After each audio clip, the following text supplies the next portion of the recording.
One. Hi folks, today I'd like to talk about something that's a little bit different, but still in the same line that we've talked about before, and that is how to persuade just about anybody to do just about anything. Let's go ahead and talk about this in detail. First of all, let's assume that what you're asking people to do is legal, it's in their best interest, and it's something that would benefit them. Let's go ahead and make that assumption just from the start, okay? First of all, whenever I'm talking to someone, the first thing I want to do is I want to break down the relationship tension that is in the air. Because as I approach someone, they don't know me from Adam. So the first thing I do is I ask questions. I might make a statement, then I'll ask them a question. You like the Beatles? I like the Beatles too. You like to eat? I like to eat too. What's your favorite restaurant? I come from Michigan. You come from Michigan too. Wow, that's great. You want to go ahead and establish some type of commonality. Because once they feel that you're like them, then they're going to trust you. If you come across as someone that's totally different, then what you're going to find is it's going to be a lot harder to get them to trust you. Now, one of the ways you can do this is that you can't physically transform yourself into looking like that other person, but what you can do is you can use extreme listening techniques and listen to what they're saying, because a lot of people have criteria words. A criteria word might be something that is a word that they use that's different than what anybody else uses. For instance, someone might use the word radical. That's a radical wave, dude. And if you use that same word in exactly the same way, what's going to happen is that they're going to think, wow, that person's just like me. So as you're talking to them, listen to how they speak. If they speak fast, go ahead and speed up your rate of speaking just a little bit. If they slow down, you want to slow down too. If they are very animated with their hands, you want to be animated with your hands as well. If they're closed off and they look like they don't want to talk to anybody, you might not want to mirror them exactly, but you might want to come close to the same type of body language that they have. As you start asking questions, what you want to do is you want to be excited, be delighted by their answers, because most people, if they feel that you're interested in them, they'll go ahead and open up a little bit. Now, they might be totally leery of you from the start. That's called relationship tension. As you start asking questions, as you start building credibility, as you start establishing commonality, they're going to feel, wow, this person's just like me. Now, once you start listening and you find out some of the criteria words like radical, if you use that same word in exactly the same way that they did, watch for a physiological reaction, such as they're going to go ahead and lean forward. Maybe their eyes will pop open a little bit. Maybe their cheeks will flush. Maybe you'll see them nod. When they do that, you can go ahead and do this again, and when you do that, you've got about 15 seconds that their subconscious barriers have been dropped because they think that you're just like them. And so whenever you see that they're starting to come into rhythm with you and they're starting to nod and they have these physiological reactions, when you use the word that they just used, one of their criteria words, you have about 10 to 15 seconds that you can go ahead and say anything and they're going to accept it at face value. So you have to be very careful you do this in the right way. Next, what you want to do is you want to keep your message short and simple. Don't get into a 15-step process that they have to do something in order to accede to your wishes. Keep it short. One sentence is about the maximum length you should have for a call to action. Next, you want to make sure that everything that you do is looking out for their best interest.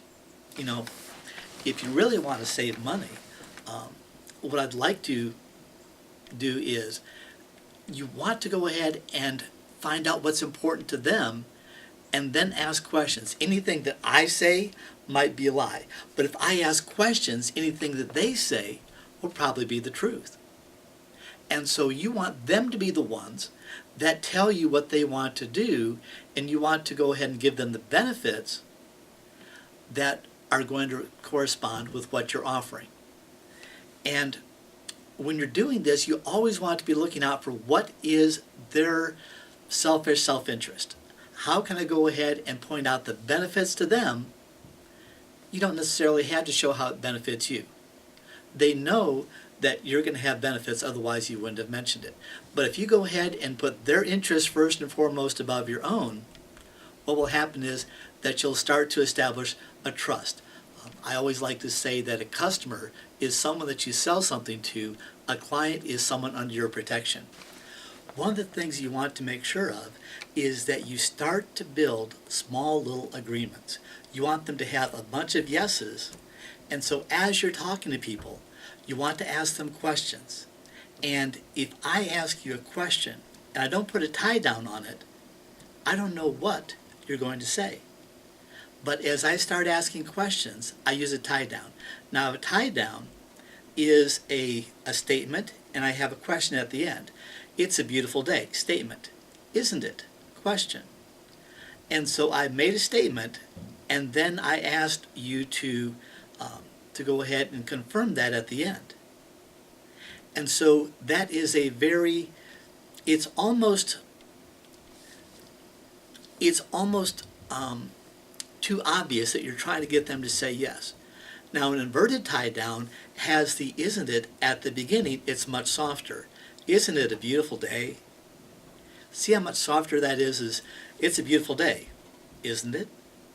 And so as you're talking to people, the more times you get them to say yes, a lot of little yeses, you'll come to the end and they're already used to nodding their head. And so they're going to say yes a lot more frequently than if you don't do any tie downs. And as you're talking to them, you want to go ahead and compliment them and say something that they have, compliment them on something that they have done. If they made a statement, you want to say something like, wow, thank you for asking. You're the first person today that's asked me how my day has been. It just goes to show that you have, your grandparents or your parents raised you right, didn't they? What you've just done is you've thanked them for something that they did or something that they said, and they now feel good about talking to you because you just gave them a little warm fuzzy. And they want to get more little warm fuzzies. So as you start talking to them, guess what? They want to go ahead and get more warm fuzzies. Because as you start doling these out, they feel good about talking to you, and they want you to go ahead and give them more rewards and give them more appreciation, and they're going to be looking forward to you really complimenting them. Now, I've told this story before.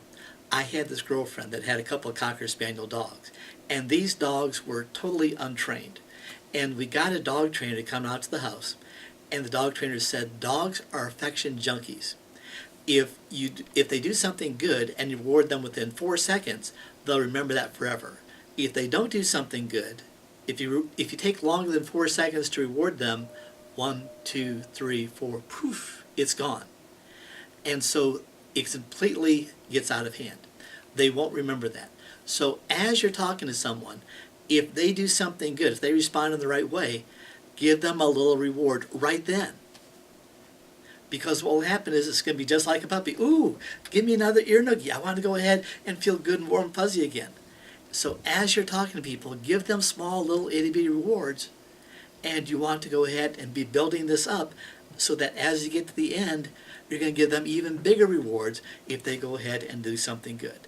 And you want to go ahead and persuade them that what you're doing is in their best interest. And the way you do that is you ask questions and have them tell you what their needs are. And if you've looked at any of my videos before, you've seen the professional approach in sales. Number one, you qualify people. You make sure that they can go ahead and pay for the service and that this is something that will benefit them. Number two, you do discovery. You go ahead and ask what they're looking for. You go ahead and find out, just like a doctor would, find out what the symptoms are. Number three, You match up their needs with your benefits. And so as you found out in the discovery, you found out what their needs are. In the matching up the needs with the benefits, what you say is, here's what your needs are, and here's what the benefits are that we have. And if they have 10 needs and you only have 8 benefits, go with the top 8 benefits that you have. Don't mention the last 2. Finally, you do the price and then the close. Now, if you've done a really good job of discovery and a really good job of matching up their needs with your benefits, obviously this will benefit you, and the price on that is only X amount of dollars. So we should move forward for all the obvious reasons, shouldn't we? Why don't you just go ahead and give me your authorization right here, and we'll go ahead and get started so that you can have your benefits today.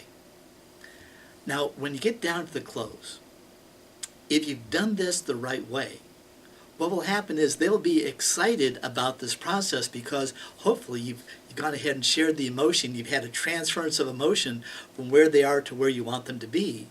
And the persuasion is something that is obviously in their best interest because you've already gone through this and you match up their needs with your benefits, haven't you? And so that when you come to the end, it just makes sense to go forward, doesn't it? And if they go ahead and give you an objection, the price is too much, I can't go out to dinner with you, what you want to do is you want to make sure that you understand. And so I always do the so and then repeat exactly what they said. Because a lot of people, especially in sales, they are terrified of saying yes. And so psychologically, they have this objection mentality. Oops, he was being charming and now he's asking for my money. I have to say no. When you say so, and then you repeat exactly what they just said in exactly the same words, don't paraphrase, what they'll hear is they'll hear their own voice, and they might hear that their objection was foolish, and they'll say, oh, no, that doesn't make sense. So, if you're saying the price is too high, assuming we can deal with that, are there any other objections? If they say no, great. And then just by saying great, now you have almost acted as if you've handled the objection, and go for the close again. What you want to do is you want to acknowledge, repeat, say so, and then repeat exactly what they said, and then handle the objection, and then go for the close again. Now, this can be used to persuade people to buy something, to go out to dinner with you, to go on a date, to do just about anything, because everybody is the same way. They want to be respected, they want to be shown appreciation for, and they want to have a benefit. If you use these, you can go ahead and put that all together and make it happen.